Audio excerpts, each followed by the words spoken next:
bahwa isu utamanya adalah pemakzulan. Ya, ya. Jangan sampai isu anggota DPR itu ya itu isu ya kecelakaan komunikasi sebetulnya tuh. Tetapi soal pemakzulan itu real. Jadi mulai terlihat, mulai ada perencanaan dari mereka yang mulai tersingkir untuk balas dendam dengan memanfaatkan kemarahan rakyat. Nah, bahayanya di situ tuh. Dia akan diselamatkan oleh siapa? Ya bukan oleh Prabowo, bukan oleh masyarakat sipil, bukan oleh jurnalis.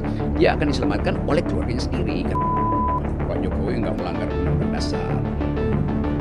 Karena jadi tahu semua orang berhak untuk jadi presiden. Cuman masalahnya yang dia bayangkan itu masih anak. Jadi dia tidak melanggar undang-undang dasar, dia melanggar undang-undang perlindungan anak. Anak-anak mahasiswa, siap ya? Kita sudah ngompor. Kasus Wamenaker Noel yang begitu jumawa, baik sebagai relawan Jokowi, relawan Prabowo mania.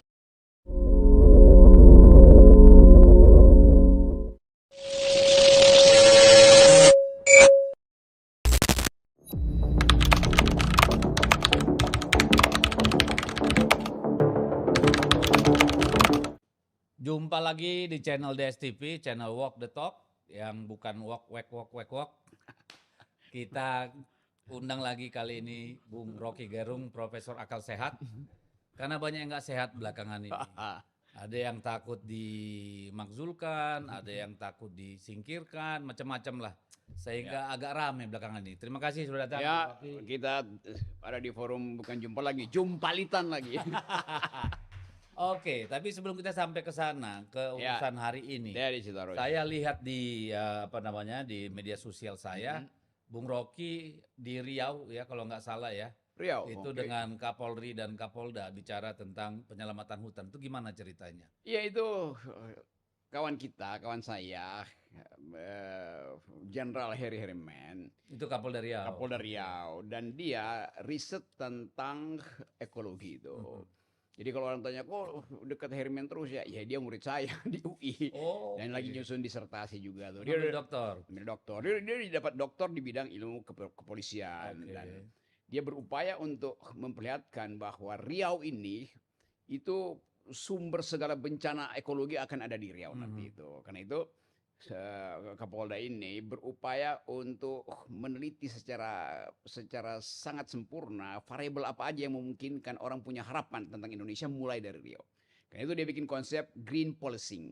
Jadi polisi itu kan biasanya polisi yang ngatur kriminal. Ini dia mau mengatur kehidupan rakyat di situ supaya betul-betul tidak merusak lingkungan, dan itu dapat attention bagus dari Pak Sigit dari Kapolri. Kan itu mungkin udah dua tiga kali saya ke situ dan bertemu dengan Pak Sigit, dan kelihatannya Kapolri juga menginginkan ada semacam jejak hijau di kalangan coklat.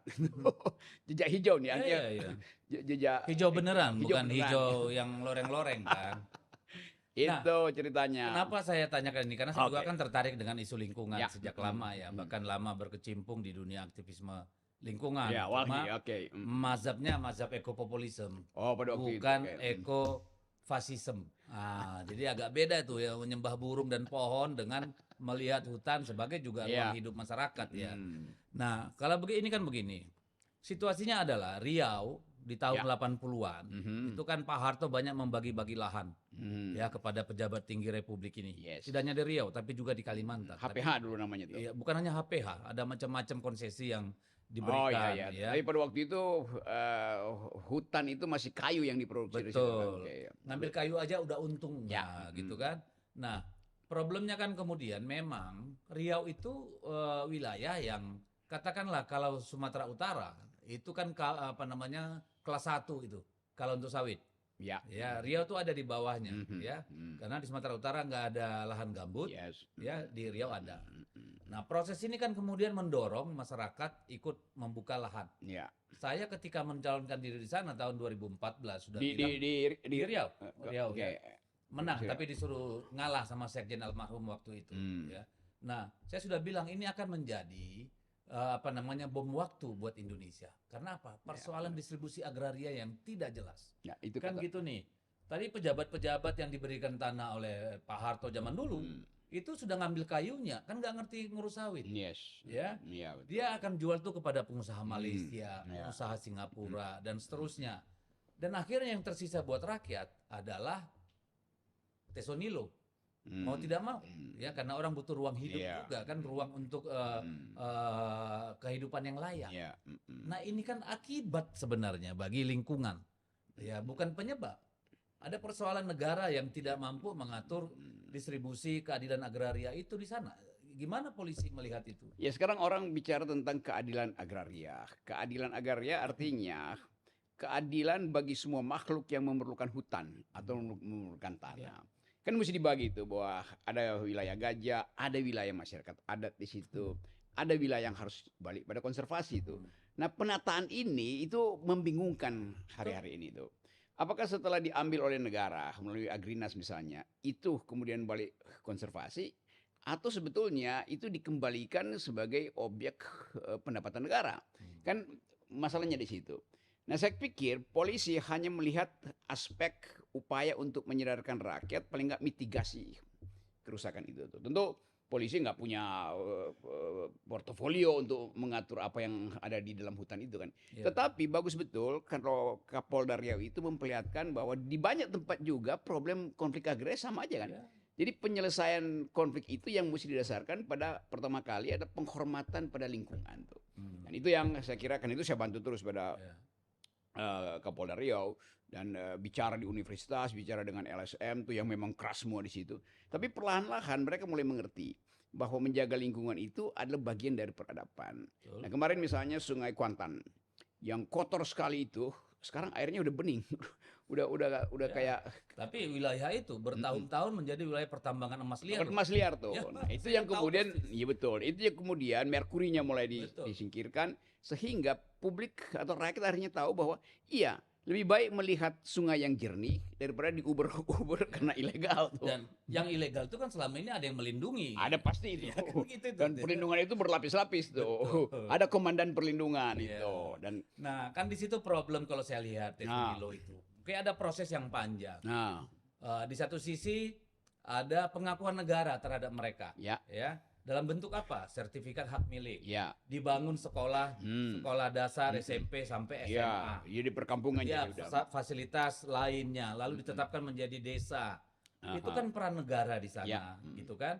Nah, lalu kita bertanya lalu sekarang kita mengatakan oh mereka ini jahat, merusak Yes. lingkungan. Lalu bagaimana menyelesaikan itu? Nah itu negara itu nggak ngerti bahwa dari awal memang sudah ada kesalahan dari negara Betul? sebetulnya kan. Rakyat nggak mungkin salah karena dia lapar maka dia cari makan di situ. Lama-lama kemudian ada oligarki yang merasa kayak jadiin tameng aja rakyat ini dikasih tanah segala macam tuh. Jadi yang ilegal juga sebetulnya dia legal. Betul. Cuma karena dia nggak ngerti hukum, maka dia sekarang dinyatakan sebagai perampas tuh. Nah itu kelihatannya yang sedang diselesaikan oleh polisi itu. Itu akan diselesaikan. Harus diselesaikan Karena tuh. ada persoalan lain ketika kita berpikir soal gajah, flora dan fauna yang ada di sana, which is memang tanggung Yes. jawab kita terhadap anak cucu kita. Tapi juga ada persoalan real menyangkut 11.000 kepala keluarga. Iya, dan 11.000. Yang hari-hari ini nggak bisa nyekolahin anaknya, nggak bisa makan. Nah itu yang saya lihat bahwa belum ada kejelasan dari yang namanya Satgas ini kan. Mau diapain nih? Ini rakyat udah di situ. Dia butuh makanan, dia butuh menjual sedikit dari lahan dia itu, sekarang mau dirampas itu kan. Jadi itu yang kalau saya bicara sama Kapolda, dia merasa bahwa dia mesti selesaikan itu tuh. Karena ada hak gajah, ada hak rakyat yang udah bertahun-tahun di situ, dan ada kesalahan negara. Betul. Itu. Jadi supaya fair ya mesti dibuka semuanya tuh. Nggak bisa negara mengklaim bahwa ini dikembalikan dulu pada negara baru diredistribusi, nggak bisa. Karena Kalau dari saya awal saya melihat kalau untuk rakyat ini susah sekali mencari pembenaran. Tapi kalau untuk swasta ada yang namanya IPPKH, ada yang namanya alih fungsi lahan.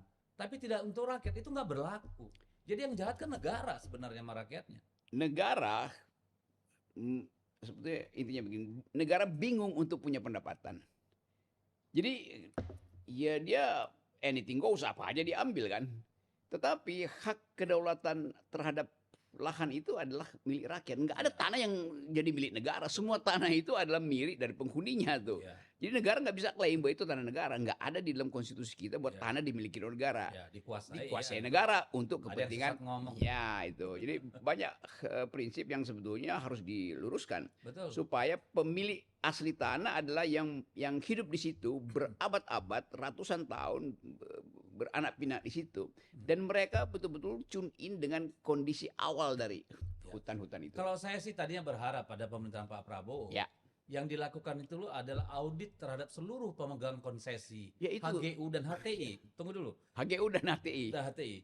Mereka, ya dari banyak laporan yang sudah kita telisik dari zaman kami masih aktivis, itu pasti menguasai luasan di luar konsesi. Nah kalau itu diaudit, ya bahkan diberi denda, dipaksa membayar pajak dari tahun kapan mereka berproduksi, lalu tanah yang secara ilegal mereka kuasai itu dibagikan, didistribusikan pada rakyat. Ya, itu satu hal. Itu penyelesaian Pancasila begitu mestinya. Itu satu. Yang kedua, seharusnya setiap 25 tahun luasan yang dikuasai oleh pemilik HGU itu dikurangin dong. Setelah 25 tahun, maka 25% dikembalikan kepada negara untuk didistribusikan kepada rakyat. Tidak harus hak milik loh. Tapi dikuasai oleh rakyat kayak transmigrasi misalnya. Setelah 2 kali 50 tahun, maka 50%-nya harus dikembalikan ke rakyat. Karena apa? Tanahnya kan itu aja. Rakyatnya yang nambah banyak.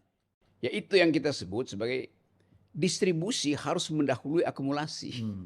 Nah negara nggak paham itu. Dia ya akumulasi.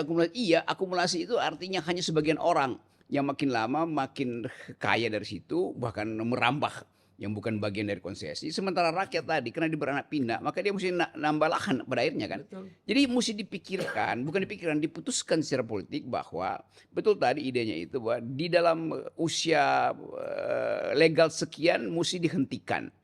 Lihat siapa yang berhak di situ. Ya rakyat tuh. Rakyat bertambah pasti bertambah. Lahan Karena kan bertambah. 50 tahun. Lahan tidak bertambah. 50 tahun pengusahanya kan pasti udah untung. Harusnya dia udah untung. Dia udah selesai di situ kan. Nah pada akhirnya kalau dia katakanlah ketiga sudah kembali seutuhnya, tapi dia punya pabrik di sana, PKS. Nah rakyat menjual ke PKS itu boleh punya pengusaha itu. Satu generasi dia sudah kaya raya. Ya dibikin aja aturan bahwa setelah jumlah tertentu dieksploitasi maka saham dibagi pada rakyat. Betul. Itu lebih masuk akal. Harusnya begitu. Yes. Ada penyelesaian lain lagi, misalnya, ya di satu sisi mencari wilayah pengganti dengan luasan pengganti, Ya, hutan, oke. ya kan. Yang kedua, boleh berusaha, tapi dengan sistem silang. Kalau Gimana sekarang misalnya 1 hektar semuanya sawit, tapi nanti dicampur dengan tanaman, jadi dikurangin. Kalau bisa 1 hektar 1000 tanaman, hanya boleh 300. Sisanya ada tanaman hutan. Iya, Kan bisa begitu juga. Bisa. Jadi kan yang terjadi ini presiden bingung bagaimana nutup ketidakcukupan anggaran tuh.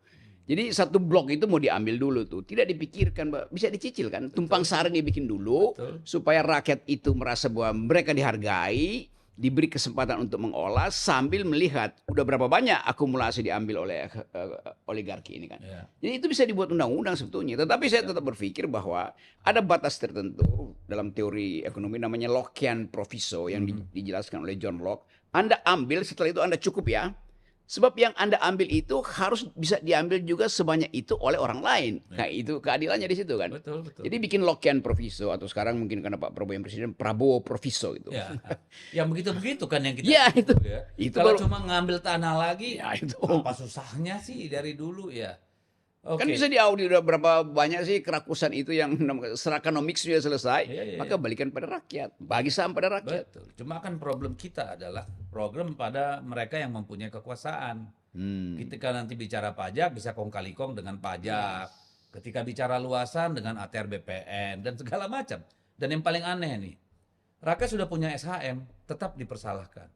Tetapi kalau pengusaha misalnya sudah ada di situ kebun milik swasta, tiba-tiba Kementerian SDM mengeluarkan izin pertambangan di wilayah kebun tuh, itu bisa tuh.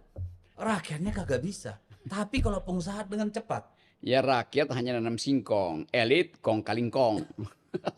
Tapi kan begini logika berpikirnya.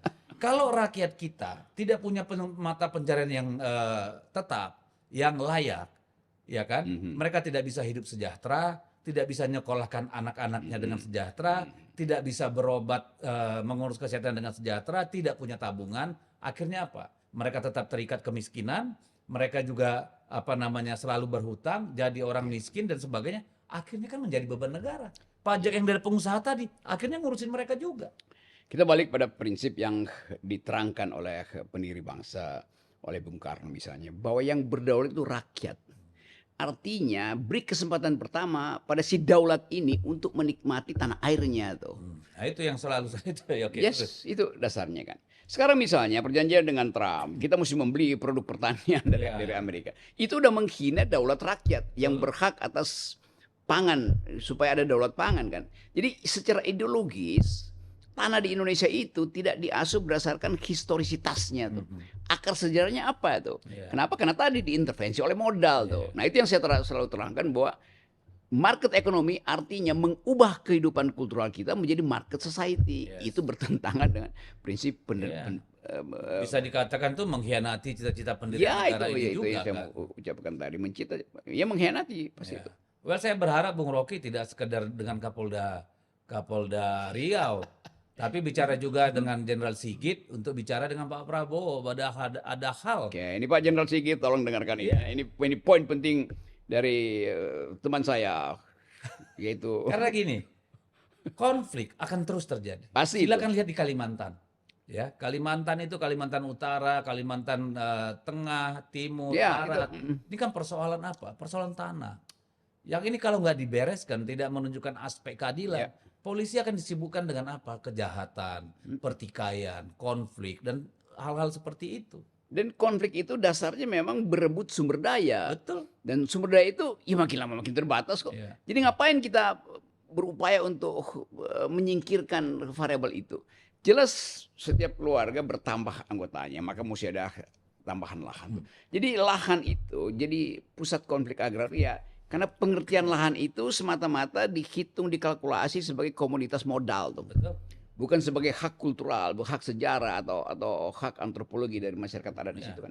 Kecuali kita sudah betul-betul memasuki industrialisasi, di mana anak-anak muda kita bisa bekerja, lapangan pekerjaannya cukup, lalu punya kemampuan untuk membuka usaha-usaha baru bagi dirinya sendiri. Tapi kan tidak, kita terjebak justru di dalam stagnansi industrialisasi kita. Karena apa? Cina jauh sekali untuk bisa kita lawan, bahkan untuk menghadapi Kamboja, Vietnam, Thailand, dan Malaysia kita juga kesulitan gitu ya. Jadi saya melihat pemerintah ini nggak punya orientasi jangka panjang. Pemerintah sebelumnya juga. Kita bukan stagnan aja, kita mengalami deindustrialisasi. Betul. Dan semua pemain industri besar itu kabur dari Pulau Jawa, sehingga Pulau Jawa kelebihan listrik, lalu diklaim oleh pemerintah kita kelebihan listrik. Iya, kelebihan listrik artinya investasinya pergi, minggat tuh. Tapi kita mau ingatkan lagi pada Presiden menjelang 1 tahun dia memerintah itu, dia berjanji untuk timbul tenggelam bersama rakyat. Sekarang problem-problem konflik agraria itu merata hampir di seluruh Indonesia. Dan itu mesti diselesaikan secara ideologis, bukan secara teknokratis. Jadi balikkan bahwa tanah itu melekat sebagai sumber kehidupan rakyat dari awal itu. Nah, pemerintah kita juga akan terjebak dengan apa? Sawit. Sebagai apa namanya? Produk komoditas primadona. Di sisi lain, kita padahal butuh banyak sayur, buah dan sebagainya. Hampir tidak ada peran signifikan dari pemerintah, juga pemerintah daerah untuk kemudian mendorong ke arah sana, sehingga generasi yang di bawah ini yang tidak bisa diserap di dunia kerja melihat pertanian juga sebagai sebuah potensi untuk hidup layak gitu. Ya dari awal soal sawit misalnya, kalau kita baca sejarah sawit pertama dimaksudkan sebagai sumber pangan. Karena itu di Afrika Utara itu atlet-atletnya kuat banget karena dia jadikan sawit sebagai pangan, bukan untuk produk industri justru kan. Nah, Belanda masuk ke sini bawa sawit itu, dan kita akhirnya melihat sawit itu sebagai minyak kuning. Padahal awalnya itu minyak merah yang protein tinggi itu, beta karotinnya tinggi itu. Tetapi karena sawit kemudian diandalkan sebagai komoditas, dia berubah dari fungsi pangan menjadi komoditas modal. Kan itu soalnya tuh. Nah, kemudian kita coba lihat lagi bahwa kita bicara kerutan pangan, industri pangan, tapi bukan berbasis pada kearifan lokal. Padahal semua hal yang kita sebut sebagai kedaulatan pangan itu basisnya adalah kebiasaan lokal untuk ya mengkonsumsi pangannya sendiri kan. Betul, itu kenapa Bu Mega itu selalu teriak tentang 10 makanan pendamping beras, bukan pengganti loh. Karena Pendamping beras. pendamping beras. Ya, Jadi kalau di Papua ya sagu dong. Kalau di Iya, tempat lain iya. ya yang lain dong. 10 makanan pendamping beras. Ada banyak, ada 10 jenis tanaman pangan. 10 ya, bukan 8 ya. Bukan, 10 makanan Nah, pendamping biasanya beras. 8 tuh, 08. Iya. Dulu 7. Nah, saya kan pernah teriak itu betapa menyedihkan melihat anak-anak Papua harus jalan berkilometer membawa hasil tani, hasil tangkapan, lalu pergi ke Beras. tansi tentara atau ke tempat bidan untuk mendapatkan sebungkus Indomie. Ini kan merusak sebenarnya, kalau bukan merusak ya. Mereka telah dirusak sehingga konsumsinya berubah, pola konsumsinya. Beras menjadi makanan utama pada saat tidak ada beras ditanam di sana misalnya yang layak, katakanlah begitu. Nah, sekarang kita melihat wilayah seperti Papua Barat Daya atau yang lainnya, itu luasan sawitnya juga udah gila-gilaan. Ini terjadi selama 10 tahun Pak Jokowi, konsesi di sana semakin nambah terus itu.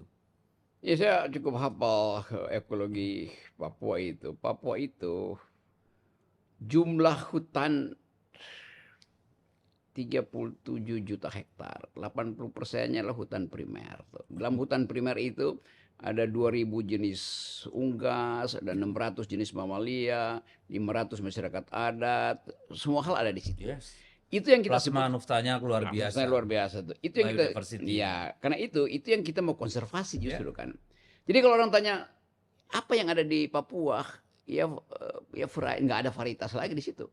Semua adalah monokultur itu. Ya. Dan kita akan kehilangan kesempatan untuk bahkan mengklaim ke dunia bahwa kita adalah sumber sebut aja bibit asli dari Asia Tenggara masih ada di situ. Iya. Jadi Sekarang bibit dari Monsanto semua. Santoh tuh, dan itu bukan sekedar kita beli, diwajibin oleh Donald Trump itu supaya kita pakai produk mereka yang di dalamnya sudah diimplan ke situ tuh racun-racun yang Saya nggak kebayang kenapa nggak misalnya pemerintah daerah atau pemerintah pusat itu kalau kita lahan-lahan di Eropa katakanlah. Ya. Itu kan mereka yang tinggal di rural area menjadi peasant itu, menjadi Ya. petani itu punya luasan yang cukup dan bahkan disubsidi oleh negara, diproteksi oleh negara.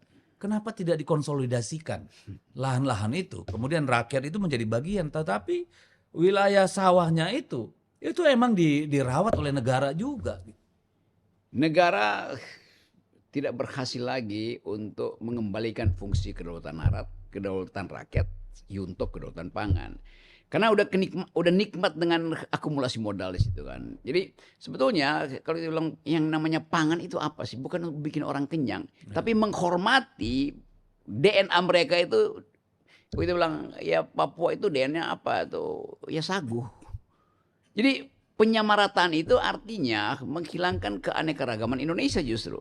Jadi bukan keanekaragaman politik aja, keanekaragaman hayati itu juga punah itu. Ya. Dan itu yang udah mulai dilihat, dibaca oleh saya baca jurnal-jurnal ilmiah bahwa satu waktu itu punah semua itu yang disebut keanekaragaman itu. Kenapa? Karena operasi modal itu. Ya itu yang pada intinya market ekonomi akhirnya berubah menjadi market society itu. Karena pemerintah kita sejak Orde Baru ternyata masih menganut trickle down effect itu. Trickle down effect. Seolah-olah kesejahteraan hanya bisa muncul kalau ada yang besar kemudian meneteskan sedikit ke bawah seperti itu. Ya netes juga nggak apa-apa. Tapi ternyata kan nggak netes, larinya ke luar negeri juga. iya, kalaupun netes itu netesnya ke oligarki juga tuh. Kan yang kita sebut misalnya oke, netesnya lewat apa ya, trickle down, oke ya ada redistribusi ya boleh, tapi itu mesti secara ideologis. Lalu dicari cara yang lebih mudah itu netesnya melalui CSR. Iya itu konyolnya begitu. Perusahaan di Papua CSR-nya jatuh ke Solo kan kacau. Kalau saya melihat akan ada perubahan tempat di mana bom waktu, ledakan bom waktu. Nah, ini kita mau bicara bom waktu. Sumatera Utara, Pulau Sumatera, Sumatera sudah terjadi dari mulai Aceh sampai Lampung, Kalimantan ini sedang mulai akan mendidih. Ini akan dimulai di Papua dalam waktu beberapa tahun ke depan. Ya kalau kita deteksi misalnya ramalan-ramalan ini, dia ramalan yang betul-betul ya sangat masuk akal akan terjadi. Kan nggak ada upaya, kita ngelihat ada upaya negara untuk mitigasi kan. Kalau kita lihat misalnya Satgas ini, dia bekerja demi apa itu?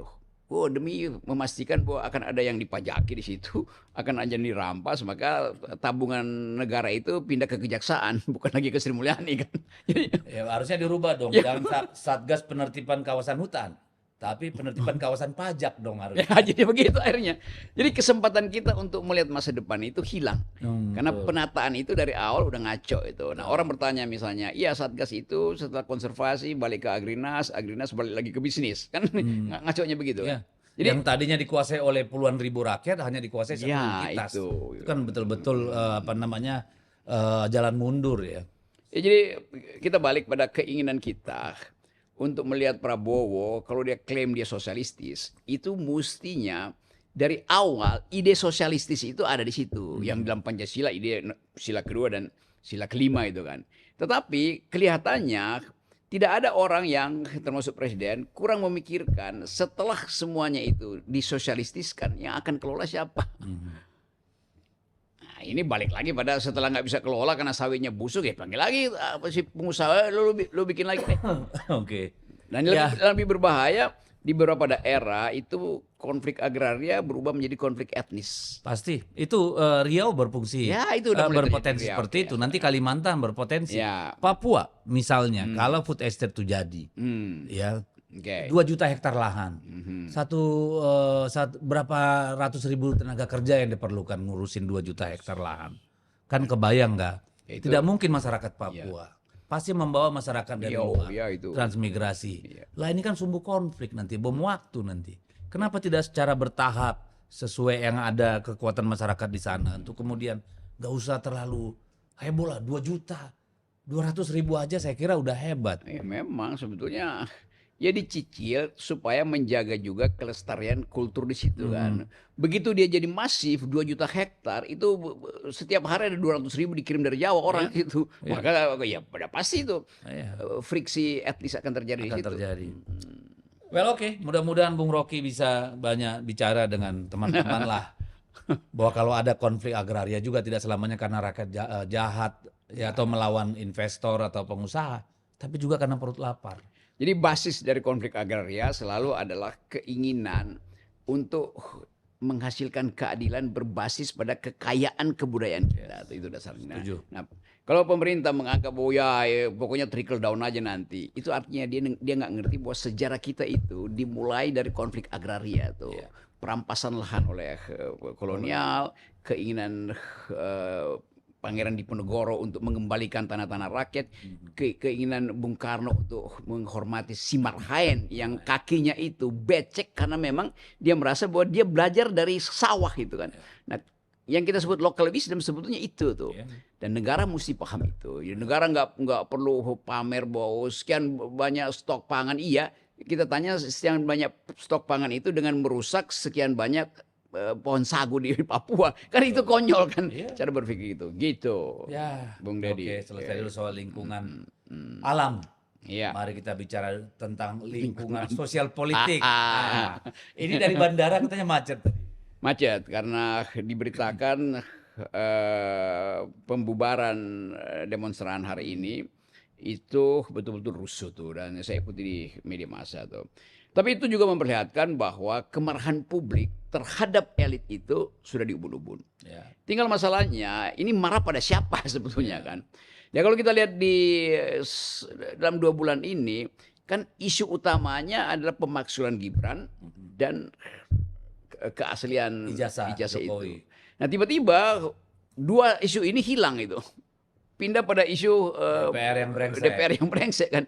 Kita mulai merasa loh, mak-mak pasti nggak berpikir begitu tuh. Tapi oke, kita mungkin melihat bahwa ada kanal bagus juga, kita tahu ada kemarahan itu, tetapi jangan sampai kemarahan ini jadi semacam upaya untuk memberantakkan keadaan demi keuntungan sepihak. Dari siapa? Sekelompok orang. Ya sekelompok orang. Kelompok atau 2 kelompok? Ya sekelompok orang yang bolak-balik ke Solo kira-kira begitu kan. Buat rapat sama-sama. Itu akhirnya orang mesti berpikir begitu. Oh, jadi oke, di satu sisi memang ada perilaku DPR atau katakan isu dari DPR yang sangat mengganggu rasa keadilan publik. Tapi di sisi lain ada orang yang sebenarnya sedang berhadapan dengan publik, urusan pemakzulan dan ijazah akhirnya justru menggunakan ketidakpuasan publik Ya, untuk kelihatannya mengalihkan itu isu. gitu. Jadi ya ada permainan menggunting dalam lipatan, kira-kira begitu. Tapi publik mengerti itu dan saya barusan dari Lampung tuh bertemu dengan banyak mahasiswa juga ngerti. Oh ini apa nih Pak Rocky ini? Ini ada yang mau nyolong isu ya. Nah, saya bilang ya pasti menyolong. Kenapa? Ya karena 2 bulan ini seluruh isu politik itu terlihat sebagai upaya untuk mendelegitimasi kekuasaan mantan presiden Oh, Jokowi. Jokowi itu. Jadi mereka bertanya rumusnya apa? Ya balas dendam lah dan memanfaatkan situasi itu. Jadi kemarahan publik real adanya, tapi jangan sampai kita ditipu bahwa kemarahan itu kemudian dialihkan untuk kepentingan mereka-mereka yang seharusnya udah masuk bui itu. Oke. Ya memang kita sesalkan ya, misalnya ada anggota DPR yang ngomong bahwa gaji udah 100 juta, Ya. which is sangat-sangat tidak tepat. Karena apa? Gaji DPR itu, gaji pokoknya hanya 6,4 juta kalau saya nggak salah. Ditambah segala insentif lainnya itu jatuh-jatuhnya mungkin sekitar 51 juta. Oke. Oke. Nah, itu yang dikatakan penghasilan. Lalu kemarin tahun lalu negara menarik rumah dinas yang sudah 40 tahun lebih ditempati oleh DPR karena mayoritas anggota DPR itu kan dari daerah, nggak punya rumah di Jakarta. Iya. Nah, kemudian negara sesuai dengan aturan yang ada di Kementerian Keuangan memberikan insentif untuk mereka yang tidak punya rumah itu, untuk anggota DPR itu ya bisa menyicil katakanlah rumah atau apartemen, menyewa atau mengontrak dan seterusnya gitu loh. Itu kan bukan pendapatan, itu bukan penghasilan, Iya. itu biaya yang dipakai Iya. pengganti yang tadinya punya rumah Iya. dinas. Nah ini kan langsung diolah sedemikian rupa ya, salah penyampaian atau ketidakpahaman anggota DPR tadi, kemudian disambut rakyat yang sedang dalam posisi Iya. kesulitan ekonomi. Dan Itu. ini kemudian dibakar oleh pihak tertentu. Ya, poinnya di situ tuh. Bahwa rakyat itu udah kesel. Tiba-tiba ada isu bahwa ya rakyat dipajaki sementara anggota DPR pajaknya ditanggung negara kan. Enggak dong. Enggak. Ya. Iya, maksudnya isu itu dibikin iya. lebar begituan tuh. Jadi mulai ada perencanaan dari mereka yang mulai tersingkir untuk balas dendam dengan memanfaatkan kemarahan rakyat. Nah, bahayanya di situ tuh. Jadi kita mulai melihat bahwa kekuasaan yang hari-hari ini ada itu harus kita perhatikan gerak-geriknya. Jangan sampai dia justru membuat kebijakan yang akan menjebak dia tuh. Iya. Kan itu intinya tuh. Bahwa rakyat marah ya. Yes, bisa dipahami. Iya, siapapun yang menerangkan ya itu bukan pendapatan, tetapi rakyat menganggap iya itu gede banget. Ya, tentu. Jadi secara nominal ditunjukkan.